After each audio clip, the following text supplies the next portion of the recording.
Hey guys, welcome back to yet another interesting video of How to Guide. In this video, I am going to show you how can you fix if your Snapchat is not letting you add friends into your Snapchat account. So without any further ado, let's dive right into this exciting video.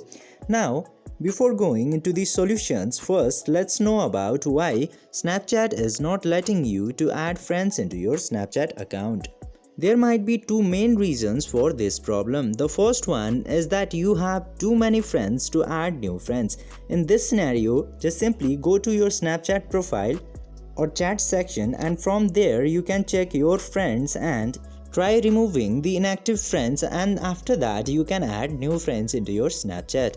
And the second reason that might causing this issue might be you are adding too many friends at short time period. In order to solve this issue, just simply close your Snapchat application and wait until you add some other friends. If you constantly add too many friends into Snapchat will think your account is hacked or compromised. I hope this video was helpful for you. If yes, don't forget to like, share and subscribe to the channel to never miss another update.